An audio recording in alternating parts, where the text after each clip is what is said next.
Right now, Pittsburgh's best sports show is about to begin. Call us or tweet us.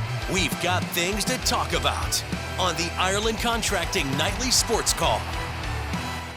Thank you, Jessica Quay, for giving me the most impossible thing to follow behind, talking about X's and cockroaches and rats. But however, welcome everybody to the Ireland Contracting Nightly Sports Call. I'm your host, Josh Taylor. Good to talk to you on a Friday night. We've got a lot to discuss. Steelers officially announced Arthur Smith as their offensive coordinator. NHL All-Star break. What are you looking for from the Penguins going into the unofficial second half of the season? And also a trade in MLB. And one of these Steelers' nemesis, if you will, in the division is light one more pitcher. We can discuss all those things and more. And my guest to help me do that this evening, you can hear him every weeknight 6 to 10, minus the occasional pit basketball game on 93.7 The Fan. Colin Dunlap joins me this evening. Colin, let's talk about the big news of the day. Arthur Smith officially announced as the Steelers' offensive coordinator. Opinions have been flying left and right. Some good, quite a few not so good, and some neutral. Your thoughts on this hire of Arthur Smith and taking over as the Steelers' offensive play caller?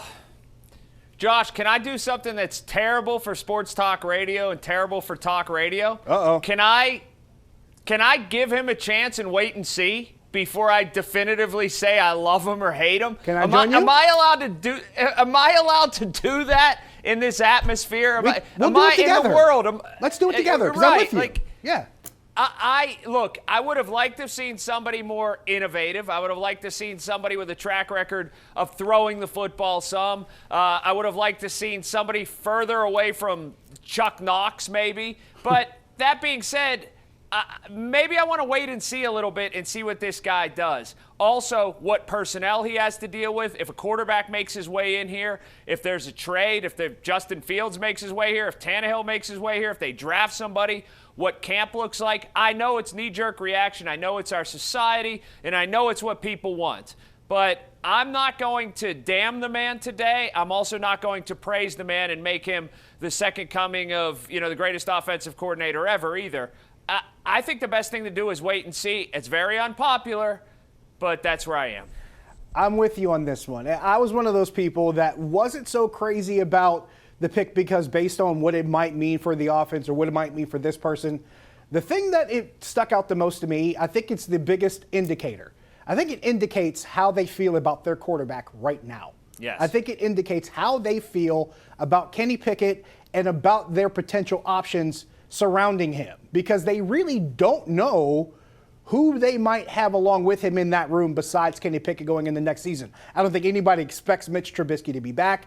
I don't think anybody really knows if Mason Rudolph will be back. So right now, they've got to base it off the one guy that they know is going to be in that room next season, and it looks like that guy is Kenny Pickett. And if you're not going to have more of an exotic offense where Kenny Pickett's throwing the ball all over the lot, which honestly, I don't know if I want that for him right now. You might as well take a guy that can emphasize his strengths and maybe minimize his weaknesses. You got two running backs, cut them loose in this offense, get Kenny Pickett into play action opportunities where he actually does well with, and allow him to build that first and then have other opportunities based off of that. That's just kind of where I'm going with it. I know a lot of people want to look outside and look down the road, but sometimes you got to look at where you are and accept what you are in the moment.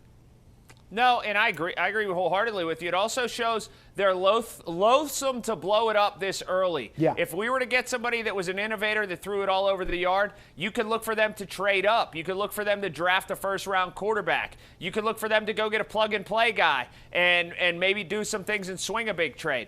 They are going to see through the Kenny Pickett experience, some think, the Kenny Pickett experiment, others think, all the way through. This has turned into, who knows, he might end up being good, he might end up being bad.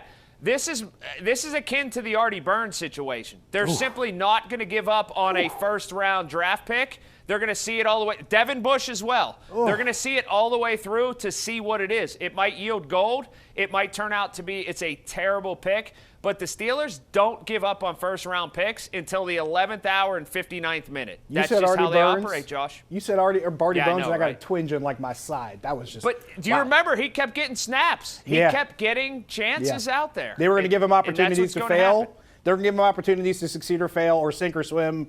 and he just continued to sink further and further. And that's actually a really good point on your end. And honestly, with what we were talking about last season with Matt Canada and all the different grievances that we had with Matt Canada, if you will, one of the big things out of it was, well, you got to let Kenny Pickett have his opportunity to succeed or fail with what people kept saying, a real offensive coordinator. Well, here you go. You got one here. He had some success with the previous team. That success led to a head coaching job. That didn't work out so well. So he's back to being an offensive coordinator. But here's that chance to let Kenny Pickett sink or swim with a guy who has experience doing it in the league. 412-575-2600. Give us a call there or shoot me a tweet over at Josh Taylor HD. We will take a break. When we come back, we've got our tweet of the night. We're answering tweets. We're answering phone calls. We're doing a bunch of stuff. Stick around.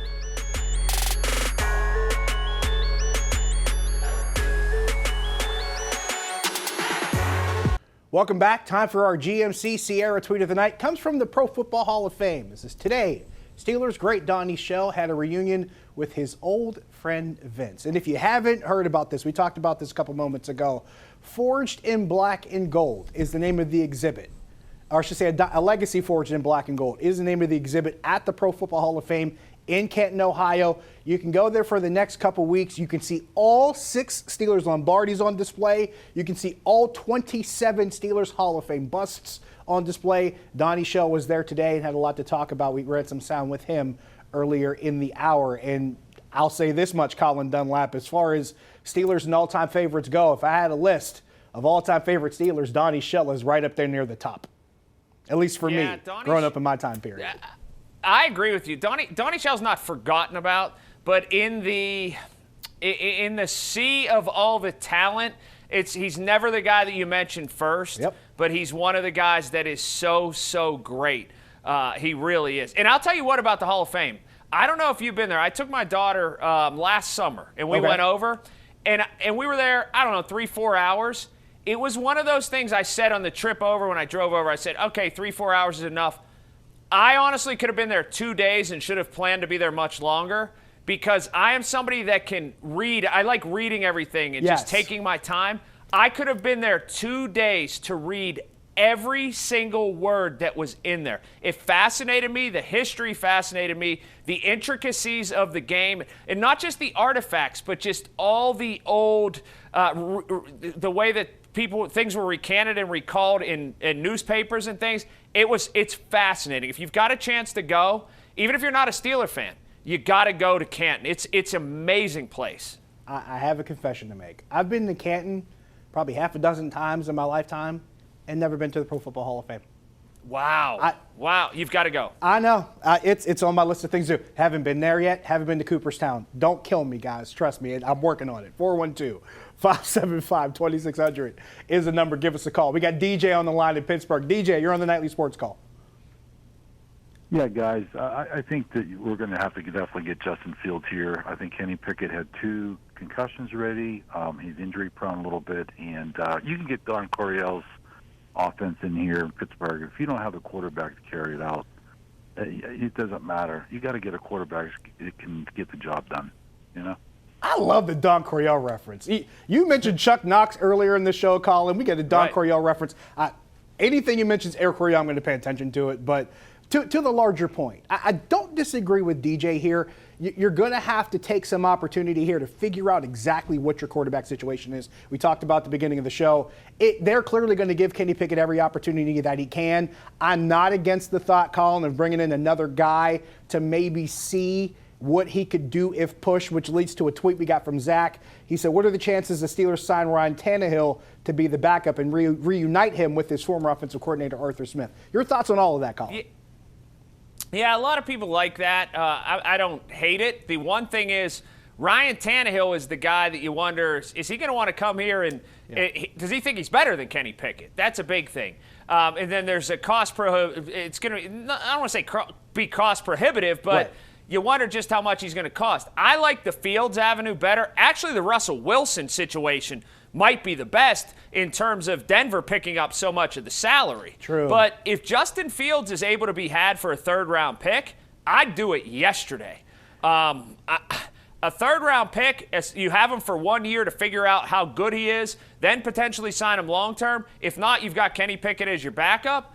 I really like the Justin Fields option or the Russell Wilson option where Denver picks up so much. And essentially, Russell Wilson could work here for the Steelers on the hook at league minimum, at veteran minimum, I should say. I don't hate the thought of Justin Fields, but here's where my mind goes when I think about things that have happened in the past between the Steelers and the Bills. Because you think about the Chase Claypool trade and how it turned into a pick that turned into Joey Porter Jr., and that didn't work out too well for the Bears. So if I'm Chicago, I'm probably a little bit wary going into this discussion saying, hey, the price might have gone up a bit. Today's price is not yesterday's price. You might, if you're Ryan Poles, maybe you might try to think of getting a little bit extra out of the Steelers to make this move. And if you do want to give up Justin Fields, if I'm just saying if I'm Chicago. If I'm Chicago, I might be asking for a little bit more from the Steelers from the next team just because, hey, you got to pay the Chase Claypool tax. That's what I'm thinking, but I'm with you. If it's just a third rounder, I'm making that decision yesterday. If that's the only cost to it, that seems like it's worthwhile, especially when you have a lot more minimal risk versus, say, a Ryan Tannehill or maybe a Russell Wilson, given how much salary you might pick up. Steve in Dormont, you're on the Nightly Sports Call. Hi, Steve. Josh, how are you? Good. How you doing? You know what? I'm not sure how I feel about the OC pick, but my original call was about the Pirates. I'm wondering, do you think maybe Bob Nutting doesn't want to spend money because back in 2004 with the Kenny Lofton, Reggie Sanders, that year nothing really came of it? Considering he wasn't the owner then, I don't think he cares. He might not even know about that 04 team. Colin, I'd be surprised if he ever mentioned that 04 team just in a random reference in a sentence. You'd have to pick me up off the floor. Yeah, I think neither has to do with anything together. Neither. The 04 team was still wearing vests, if I'm not mistaken. I think they had the vest uniforms, which were pretty good Pirate uniforms. And right around 04, wasn't it? In 04, did they wear those Back to the Future uniforms at some point right around then? Oh, my gosh. The red ones? It would have been in and around that vintage. If I remember correctly, there was that infamous, long-lasting picture of Chris Benson on the mound wearing that uniform, if I'm not mistaken. And what year was he? You're right. That was early 2000s. So I think you're right around that point. I don't know if it might have been 03, it may not have been 04. But you're going in the right direction as far as that time period in those uniforms. Because, man, that was – remember thinking how futuristic that was? And now we get to today, and you have all the different twists on uniforms. And we're going, man, it seemed a lot better 20 years ago. Or it seemed a lot different 20 years ago. It looks like a really strange time as far as not only the Pirates how far they've come in the last 20 years, just how far the entire landscape around baseball has changed in the last 20 years. It's a really, really strange thing to look at. Got a question from Sean before we go to break here. He said, does Sidney Crosby get to give his opinion and maybe sign off on the Pens trading Jake Gensel should the organization go that route? Colin, I'm of the belief that considering the fact that when Kyle Dubas was brought in an interview for his job, he met with Sidney Crosby, I imagine he's going to have some say in the matter, although I'd be really, really floored if we found out after the fact, let's say a Jake Gensel trade did happen, that Sidney Crosby actually was okay with it. I'd be stunned at that point because, let's be honest, that is the most successful winger that's played with Sidney Crosby. And to move him now, it would just feel really strange to me. Yeah, I agree with you. And plus, it feels like Philadelphia is coming back down to earth. I think that the Penguins can make some hay right now, and you're right that if you're going to make a push and there's going to be any kind of thrust from the Pittsburgh Penguins, it feels like Jake Gensel is more part of the solution than he would be part of the problem. So I would totally agree with that, because if you're going to find any semblance of scoring punch, especially 5-on-5, Jake Gensel has to be a part of that solution. We got to take another break. We'll wrap up when we come back. Stick around.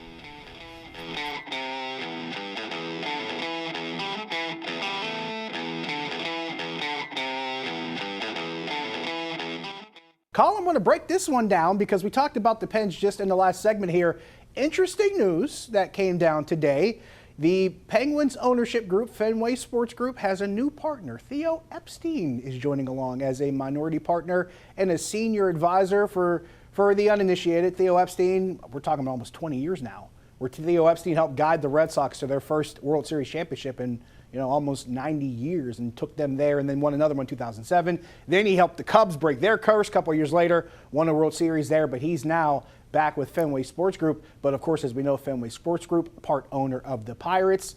It looks to me, Colin, and I had this theory when they brought Kyle Dubas along, and I kind of made the joke that maybe Fenway Sports Group kind of found their hockey Theo in Kyle Dubas. But now you got Theo Epstein back on board here. It's starting to feel like there's this weird tide turning of maybe the ownership around the Penguins and maybe some things that could be changing. But your thoughts on that shift and also just maybe the general feeling as how this could change a few things, if it could change anything. Well, I don't know what it does day to day. I don't know what it does from a personnel standpoint. But I'll say this. I don't know the negatives, and I'll never see the negatives, in a gathering of as many smart people that you can get together in one place to try to solve problems. Okay, case in point. I know this is near and dear to your heart. Okay, I was at the Duquesne game the other day. I did see that. And this is near and dear to your heart, right? So I bumped into a guy that I've known for virtually his whole life, Dan Gilman, who used to work for the city of Pittsburgh, that is a very sharp guy. Went to Shadyside Academy, Stanford, smart. I said, Dan, what's going on? He said, I work at Duquesne now. Sure. I'm here to try to solve problems at Duquesne. That wasn't his chosen field. He wasn't in education or higher education. But what happens is he shifts over because they're trying to gather as many people that they can, smart people that they can, in one place and solve problems. It's the same thing here. Does Theo Epstein know a lot about hockey? No, but he knows a lot about running a professional franchise and solving problems. So there's, I think, a lot of parallel and skills that travel into that endeavor. I couldn't have described that any better. I thought that was pretty well said. That was a very intelligent answer. As a matter of fact, I'm just going to piggyback on that one. And on that note, thanks to Colin Dunlap for the time. For Colin Dunlap, for our producer Steve Benko and our team here at KDKA, I'm Josh Taylor saying thanks for watching. We're right back here tomorrow night. See you later.